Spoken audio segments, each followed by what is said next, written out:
ሰላም የተወደዳችሁ የኤርሳት ቴሌቪዥን ተከታታዮች፣ ለዛሬ ሐምሌ 13 ቀን 2026 የተሰናዱ የረፋድ ዜናዎችን ወደ እናንተ ማድረስ እንጀምራለን። እንድትከታተሉን በአክብሮት እንጠይቃለን። አበይት ነጥቦቹን በቅድሚያ የጄኔራል አልቡርሃን ምክትል በኢትዮጵያ ውስጥ እርቀ ሰላም ማድረግ እንደሚፈልጉ ገለጹ። የሱዳን ፍርድ ቤት የፈጥኖ ደራሽ አመራሮች ላይ የሞት ቅጣት ፈረደ። ደቡብ አፍሪካ ወደ ሀገሯ የገባው ወንጀለኛ አሳልፋ ልትሰጥ ነው። የኢራቅ መንግስት እያደገ በመጣው የባህር ላይ ደህንነት ዙሪያ ስጋቱን ገለጸ። ኢራን የሆርሙዝ ሰርጥ መዝጋቷን አስታወቀች። ሁለት ታዋቂ ፖለቲከኞች በጥቂት ሰዓታት ልዩነት አረፉ። ወደ ዝርዝር ዜናዎች እናልፋለን። ከኛ ጋር ቆዩ። የጄኔራል አልቡርሃን ምክትል በኢትዮጵያ ውስጥ እርቀ ሰላም ማድረግ እንደሚፈልጉ ገለጹ። የሱዳን ታጣቂ ኃይል መሪ የሆኑት ማሊክ አጋር የረጅም ጊዜ ጸበኛቸው ከሆኑት አብደላዚዝ አልሂሉ ጋር በኢትዮጵያ ውስጥ እርቀ ሰላም ለማውረድ ጥያቄ ማቅረባቸውን የዜና አውታሮች ገለጹ። ማሊክ አጋር ከዚህ ቀደም የሱዳን ሕዝብ ነጻነት ንቅናቄ ሰሜን ወይንም ኤስፒኤልኤምኤን ሊቀመንበር ሲሆኑ አሁን የሌተናል ጄኔራል አብዱል ፈታህ አልቡርሃን ምክትል በመሆን እየሰሩ ይገኛሉ። እንዲሁም አብደላዚዝ አልሂሉ ደግሞ አሁን የሱዳን ሕዝብ ነጻነት ንቅናቄ ሰሜን ወይንም ኤስፒኤልኤምኤን መሪ መሆናቸውን ይታወቃል። አልሂሉ በዚህ ወቅት ከመሐመድ ዳጋሎ ፈጣን ደራሽ ኃይል ጋር የቀረበ ግንኙነትና አጋርነት ያላቸው ናቸው። ሱዳን ታይምስ በአፍሪካ ህብረት ውስጥ ያሉ ከፍተኛ ዲፕሎማትን በምንጭነት ጠቅሶ እንደዘገበው ማሊክ ከተቀናቃኛቸው ጋር በአዲስ አበባ ውስጥ እርቀ ሰላም ለመፍጠር ለኢትዮጵያ ባለስልጣናት ጥያቄ አቅርበዋል።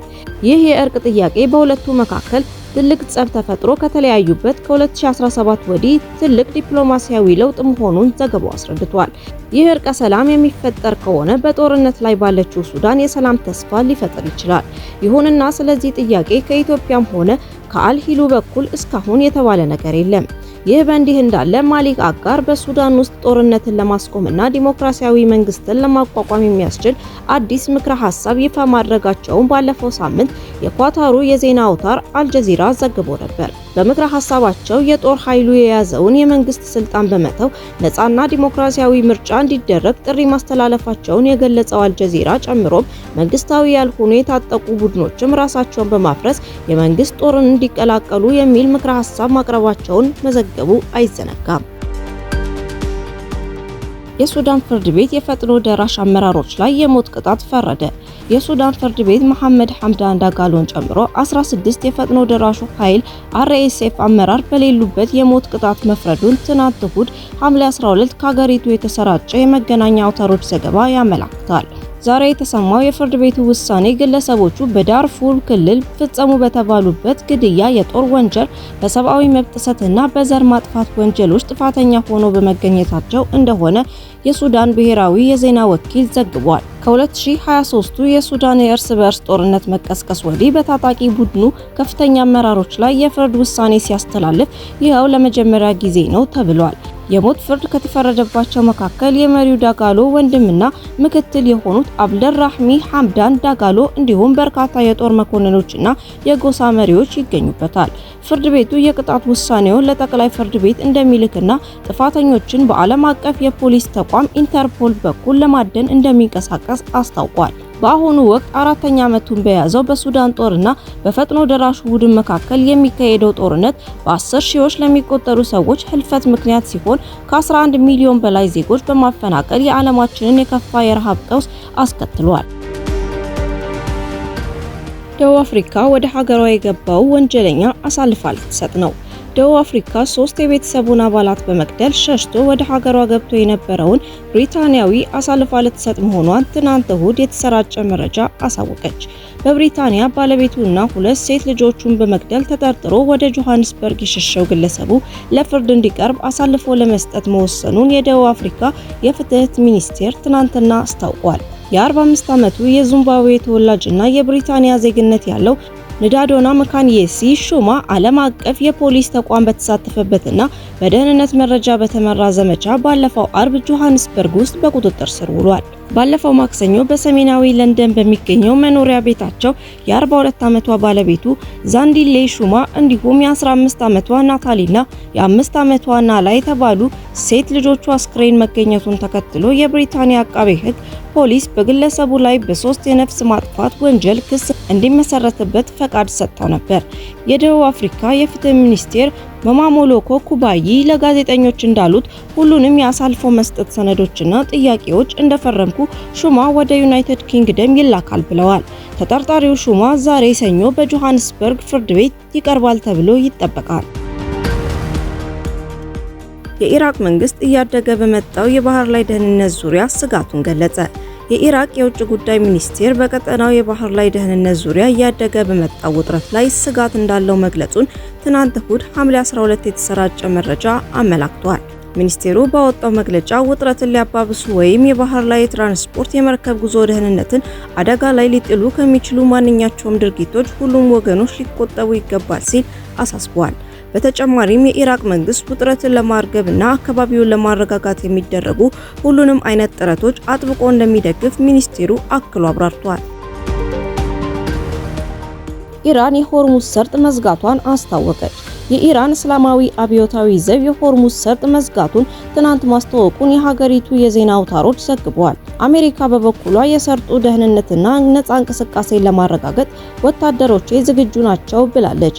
ኢራን በሆርሙዝ ሰርጥ ያለ ፈቃድ ለማለፍ ሞክረዋል ባለቻቸው የንግድ መርከቦች ላይ ጥቃት መሰንዘሯን ተከትሎ የዶናልድ ትራምፕ አስተዳደር የኢራን ወታደራዊ ኢላማዎች ያላቸውን ቦታዎች ጥቃት መሰንዘሩን ይታወቃል። ኢራን በበኩሏ በቀጠናው የሚገኙትን የዩናይትድ ስቴትስ ወታደራዊ ጦር ሰፈሮችን አጥቅታለች። ከዚህም የተኩስ ልውውጥ በኋላ የአሜሪካው ፕሬዝዳንት ዶናልድ ትራምፕ የተኩስ አቁም ስምምነቱን መሰረዙን አስታውቋል። በዛሬው ዕለት ደግሞ የኢራን እስላማዊ አብዮታዊ ዘብ የአሜሪካ ወረራ እስካልቆመ ድረስ የሆርሙዝ ሰርጥ ዝግ ይሆናል ሲል አስታውቋል። አሜሪካ በበኩሏ የሰርጡ ደህንነትና ነፃ እንቅስቃሴ ለማረጋገጥ ወታደሮች ዝግጁ ናቸው ብላለች። የአሜሪካ የመከላከያ ሚኒስቴር ፒት ሄግሴት በኤክስ ገጻቸው ኢራን ደካማ ምርጫ መርጣለች፣ ለዚህም ዋጋ ትከፍላለች ሲሉ ዝተዋል። ሁለት ታዋቂ ፖለቲከኞች በጥቂት ሰዓታት ልዩነት አረፉ። በታሪካዊ ፖለቲካ ላይ ትልቅ ሚና የተጫወቱ ሁለት ታዋቂ ፖለቲከኞች በኳታርና በአሜሪካ በጥቂት ሰዓታት ልዩነት ማረፋቸውን ሐምሌ 12 ቀን 2026 የወጡ ዘገባዎች አመላክተዋል። የቀድሞ የኳታር አሚር ሼክ ሐማድ ቢን ከሊፍ አልታኒ በ74 ዓመታቸው ማረፋቸው ተገልጿል። ሼክ ሐማድ ከ1995 እስከ 2013 ድረስ ኳታርን የመሩ ሲሆን በአመራራቸው ዘመን ሀገሪቱን በዓለም ላይ ካሉት ሀብታምና ተጽዕኖ ፈጣሪ ሀገራት አንዷ እንድትሆን ከፍተኛ አስተዋጽኦ አበርክተዋል። በእርሳቸው ዘመን ኳታር በኢኮኖሚ፣ በትምህርት፣ በጤና አገልግሎትና በመሰረተ ልማት ከፍተኛ እድገት አስመዝግባለች።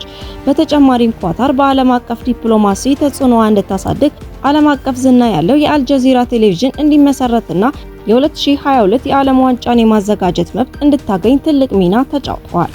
በ2013 ከስልጣን በፈቃዳቸው በመልቀቅ ስልጣኑን ለልጃቸው ሼክ ታሚም ቢን ሐማድ አልታኒ አስረክበዋል።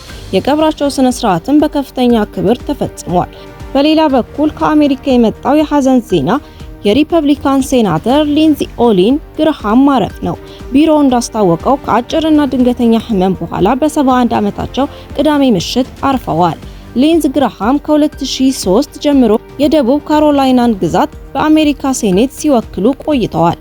በሪፐብሊካን ፓርቲ ውስጥም ከታዋቂ ፖለቲከኞች አንዱ ነበሩ። ወደ ፖለቲካ ከመግባታቸው በፊት በአሜሪካ የአየር ኃይል አገልግለዋል። በኋላም በአየር ኃይል ተጠባባቂ ክፍል በኮሎኔል ማዕረግ አገልግለዋል። በሀገራዊ ደህንነትና በውጭ ፖሊሲ ጉዳዮች ጠንካራ አቋም የሚያራምዱ ፖለቲከኛ እንደነበሩ ይታወቃል። በ2016 በሪፐብሊካን ፕሬዝዳንታዊ እጩነት ውድድር ላይ ዶናልድ ትራምፕን በመቃወም ተወዳድረው ነበር። ከጊዜ በኋላ ግን የፖለቲካ አቋማቸውን በመቀየር ከዶናልድ ትራምፕ ቅርብ አጋሮችና ደጋፊዎች አንዱ ሆነው በአሜሪካ ሴኔት ውስጥ ሲያገለግሉ ቆይተዋል። ውድ የኢሳት ቴሌቪዥን ተከታታዮች ለዛሬ ረፋድ የተሰናዱ ዜናዎቻችንን አበቃን። በቀጣይ እስከምንገናኝ መልካሙን ሁሉ ተመኘን። ሰላም።